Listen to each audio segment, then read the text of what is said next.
this as well.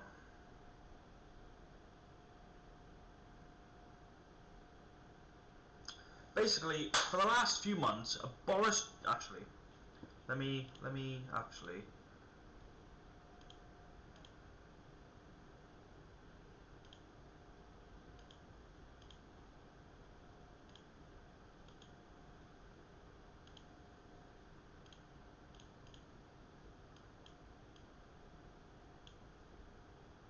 Okay, we'll keep this as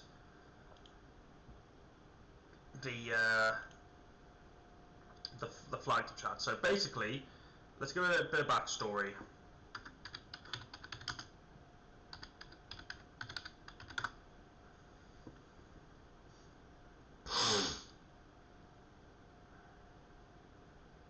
No, where is it?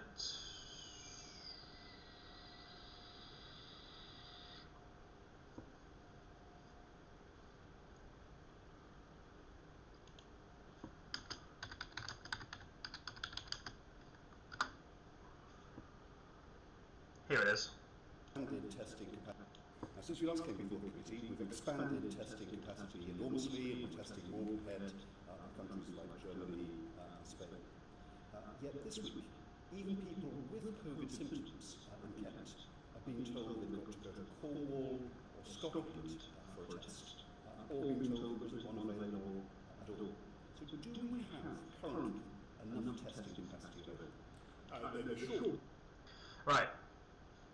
Just so we have a bit of context here. For the last 6 months, Boris Johnson has been openly hyping up the testing capacity for COVID testing. In June, he stated, and these were his words, that the testing capacity was over 100,000 in June. But those figures were only his, not the government's ones.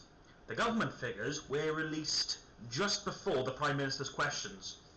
And Angelina Reyna, I hope I'm pronouncing that name correctly, I do apologise if I'm not, she brought up the government figures that there were only 62,000. Now, bear in mind, this was literally yesterday, or the day before. So, but guys, this is the middle of September. Boris came out in June and said that capacity was over 100,000. It was never over 100,000. It was never even over 70. And it's been 6 months. We're now in September. And literally, he's about to say that we don't have enough capacity. And basically that we never did. And to top it all off, Matt Hancock, the absolute fucking idiot, yeah, said a few days ago, and I quote, "This will take weeks to fix the testing problems." Buddy, winter is less than a month away. You don't have weeks. You've had 6 months. They began the test and trace system early on. The likes of Keir Starmer and the Labour benches were all for it, and most of the Conservative as well. They were all for getting this like track and trace testing system at its full potential. If they'd have kept on with it, it might have. But the government and Boris scrapped it for something else that didn't work. So they bounced right back to it within like a couple of months, made a right fucking hash of restarting it, and now it's just completely broken. It's completely broken. People who are trying to get a test have to travel hundreds of miles. People are travelling from... Some people travelling from Wales to England and vice versa. That's how bad it is. And it makes me angry, but also makes me laugh how they can possibly stand there in front of Parliament and constantly say that you don't have to travel more than 6 miles to get a test, when we have visual evidence, we have written evidence, and there is evidence all around the UK showing that is not the case. People are recording themselves having to travel hundreds of miles, and even when they do get there, they're not getting a test. Like, that is fucking shameful. And yeah, back to the video. That's my point to make. Let's get back to the video. So Boris, you've had months and months and months. You've been praising the capacity of your COVID testing system for months, saying it's at the best it's ever been. We're the highest grossing, the highest in every country. We're running the best track and trace and COVID testing system in the world, and I feel like the Labour Party should get behind it. But now that Boris is sitting right here in front of these people, he can't lie. Because if he does, it will have massive consequences. He knows he can't lie here. So, Boris, what have you got to say? Do we have currently enough testing capacity available? The short answer to that is no, and we don't have enough testing capacity now because in an ideal world I would like to test absolutely everybody that wants a test immediately. So when we say let's be in no doubt. However, right, Boris, bear with me guys. Boris is living in a dream world. He's not living in reality. Yes, what he wants is something that we all want. But he is constantly lying to us to just benefit his own self. I personally think his COVID thing was a lie. I don't think he had COVID-19. I genuinely think he played it for the fucking public sympathy. Well, I'm sorry, Boris, that doesn't fucking work anymore, yeah? You have been lying to us for months, and we know you have. And for some reason, you're getting away with it. Back to the video. The massive increase in testing capacity. It's gone up from 2,000 Look at my man. Look at my man's here. He does not want to hear any of it.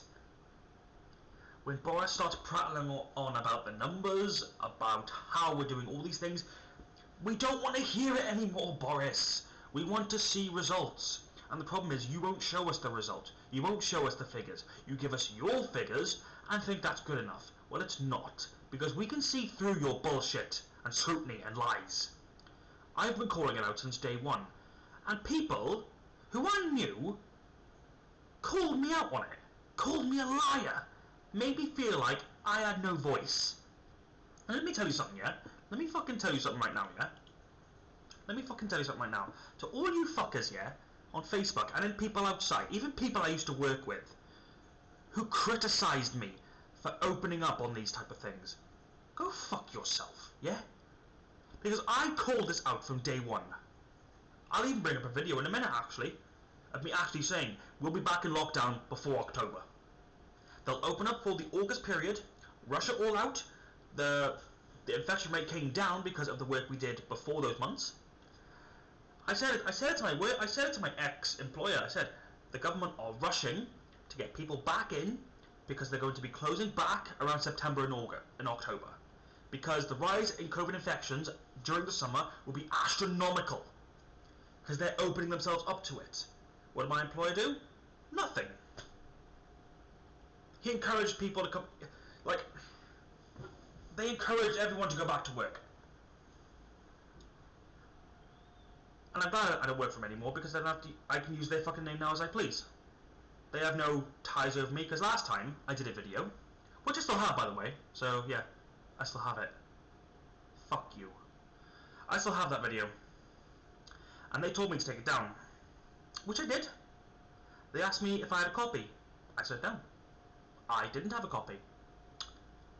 And it was true. I didn't have a copy, but my friend did.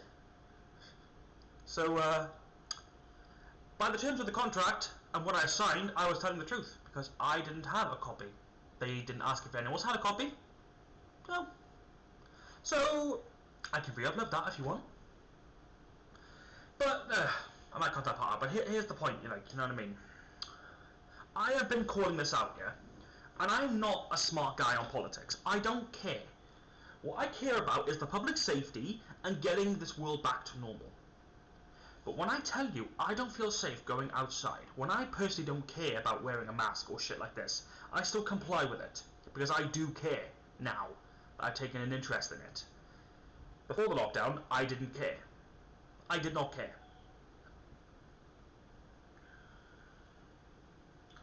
Honestly, I don't want to be negative, but it's so good to know that I was right. To all those people who called me out and said I was wrong. Who's laughing now? Well, no one actually, because this is going to fuck over all of us, so I'm not even laughing now. I'm shocked that I called this shit out back in July and people called me out on it. Said that I was wrong, that I should support Boris and support what the government are doing. I said no. I stood there in adversity and said no. Because this is wrong. What they're doing is wrong. And look what's happening. Everything I predicted is coming. The new COVID second wave, the rise in COVID infections, the loss in jobs, which is why I don't think I'm even going to get a job now, because as we speak, people I know in England and Wales, and some in Scotland to be fair, are losing their jobs because of the rise in COVID infection, and of course the summertime is now over. Staff are now getting laid off because of just, well, the lack of people and the COVID infections coming back up. Like, what are we on? We're on the 17th of September. I guarantee you, before the 25th of September, and you heard it here first, we will be back in a full national lockdown. And I don't want us to be like that. I don't want it to end up like that. But it's going to take weeks for the testing system to get back up and running. And plus, the October time is when some people do genuinely tend to come out and have a bit of a holiday, when it's a bit quieter. It hurts my brain, man, because the government don't listen to us. Even when they're staring the truth dead in the face, they lie. Anyway, we're not even a minute into this video yet, so we've still got 2 more minutes to go. Let's carry on. Let's consider when will the capacity be in place? Here we are. When will the capacity be in place, Boris? 500,000 by the end of October. So what you're telling me is you're going to rise the figures from 62,000 in the mid of September to over 500,000 within about a month and a half's time. You honestly expect these people here and people like me to believe that shit? No. Because the figures you gave us in June don't even match up to what we are now in fucking September, you fucking fraud. Oh man, this is why I fucking hate this fucking clown. And by the way, I didn't vote for him. Nope, I didn't vote for this fucking clown. By the end of October. The Health Secretary told the Select Committee that it would be within 2 weeks. Was what happened? Whoa, say that again. Say that. Actually, say that again. By the end of October. The Health Secretary told the Select Committee. Hang on, I have to put some headphones in here. I can barely hear this. I can barely hear it. That it would be within 2 weeks. By the end of October. The Health Secretary told the Select Committee that it would be within 2 weeks. Right, so the Health Secretary is Matt Bastard Hancock! Was what's happened since then? Why is that being put back? Sorry, what would? A week ago, Matt Hancock told the Health and Social Care Select Committee that the problem would be solved within 2 weeks from then. That's a week from now. What's happened from now till then to make it go? No, well, I said, I said there would be up at 500,000. That wasn't the question, Boris. That wasn't the question. Do you not speak to your government, the people in your government, the people in your seats? No? A day by the end of October.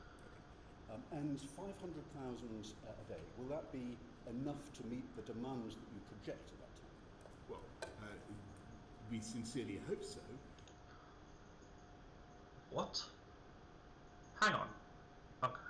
But what has happened is that demand has massively accelerated just in the last couple of weeks. And if you look at the graphs of people either asking for a test, going on the website, ringing up for a test, they're going up.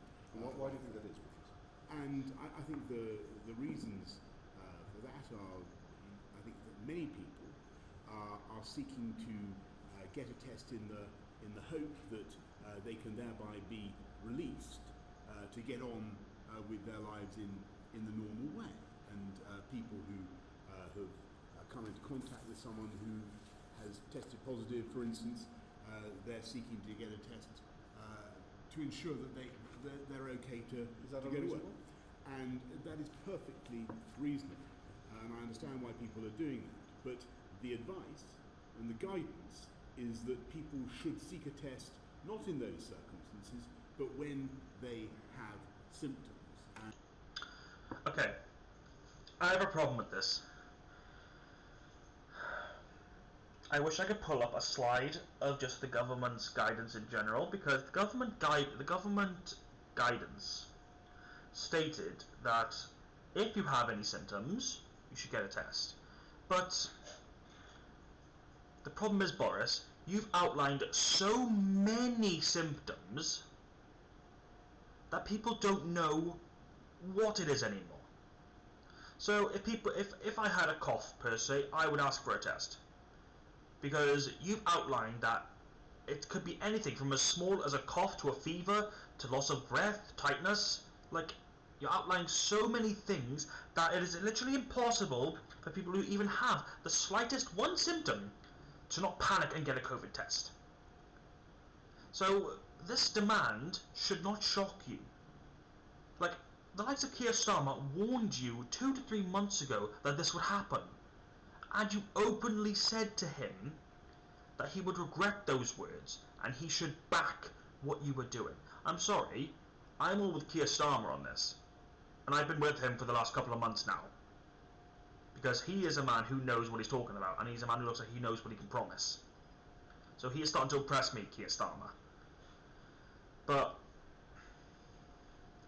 what I don't understand is, right, why can't the Labour and the Conservatives just work together? Just work together. That's what the Labour Party want. Why can't the government do it? Why can't they just work together to help all of us?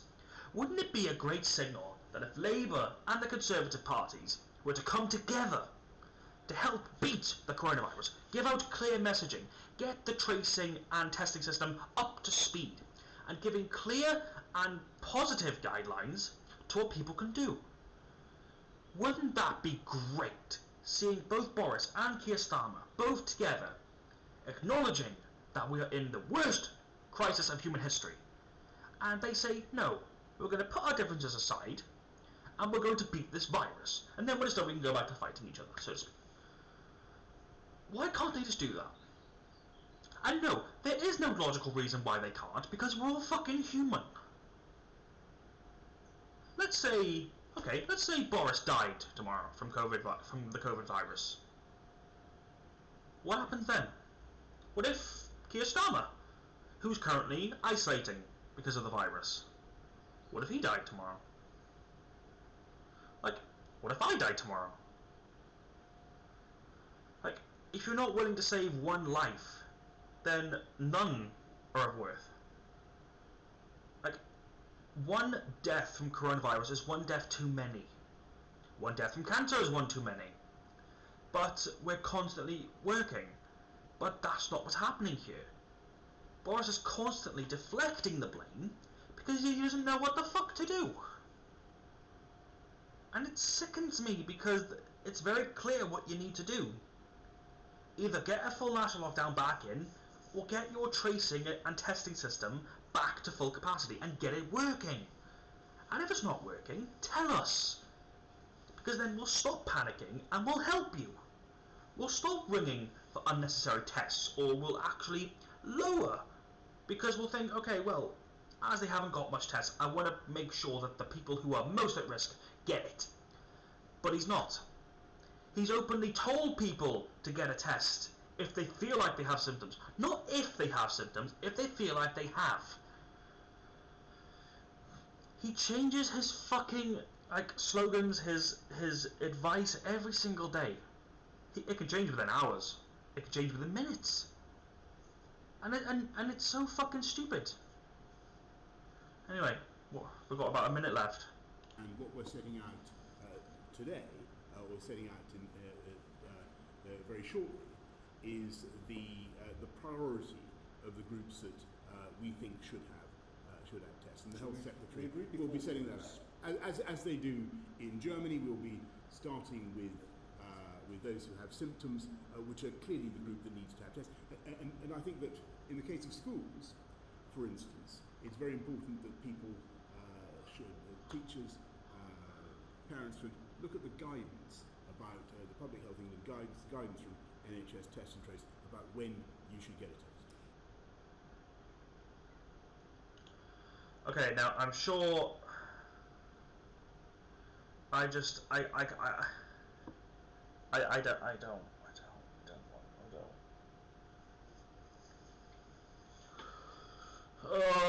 I'm not done yet. I'm not fucking done yet.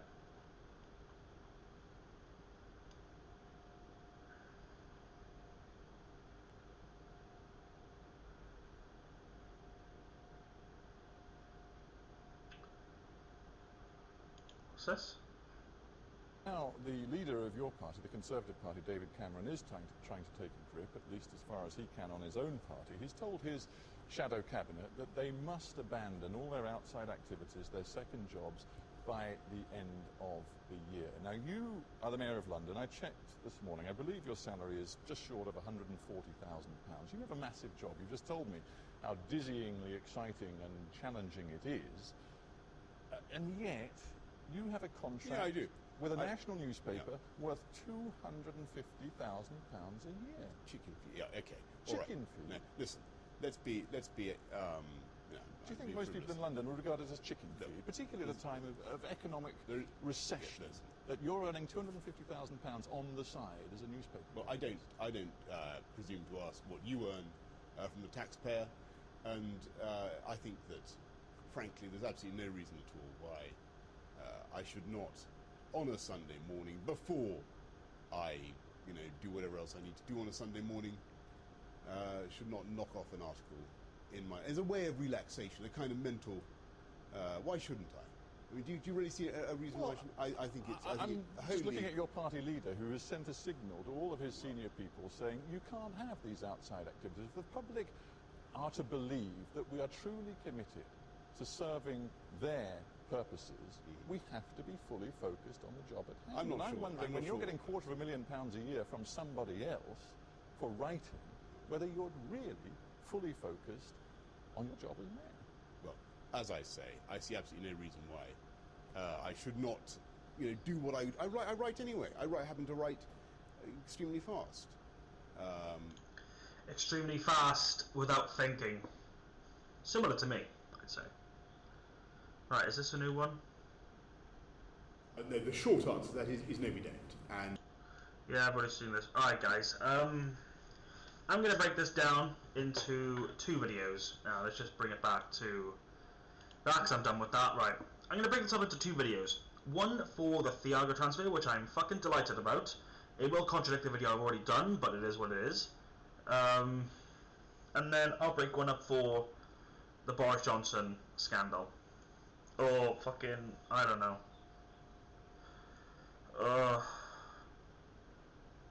Do you know what it is as well? And you know what, I'm gonna say this. The people who did call me out, man, take a look at yourself. Because I saw this coming. And I wanted to be proved wrong. Like, some people I talked to said to me, you just gotta get on with it. You just gotta get on with life. And I told them no. Because if you just carry on like nothing is wrong, then you're part of the problem. So, I will do what I've been doing for the past 4, 5, 6 months. I will stay at home. I will only go outside if necessary. And in terms of my job searching program, I have to do that. It's my legal bind now. But if you think I'm taking a step outside while COVID cases are tripling every day, then you are dead wrong. I will tell this to my job coach that I don't feel safe going outside again. This is what led to me losing my last job. I told them I didn't feel safe. I did a video which they found distasteful. I was convicted of gross misconduct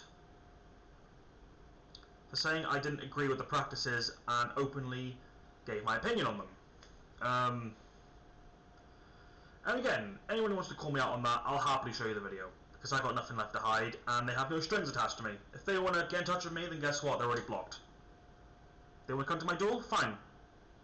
Let them. I've got nothing more to say to people like that. There are some people left in my workplace that generally do talk to me and ask how I am, and I have a lot of time for them. I have a lot of time for them. Like, many people in my life I have a lot of time for. But for those of you that want to call me out on shit I knew was going to happen, then I don't want to know you. And if you find this video distasteful, which I'm sure some of you will, then please. I'm sure there's a door somewhere in your fucking bedroom or your downstairs basement. Use it and kindly fuck off. Right guys, I'm going to end it here. Enjoy your second wave of COVID. Because I'm going to be sitting here at home with a pizza and my feet up and watching the world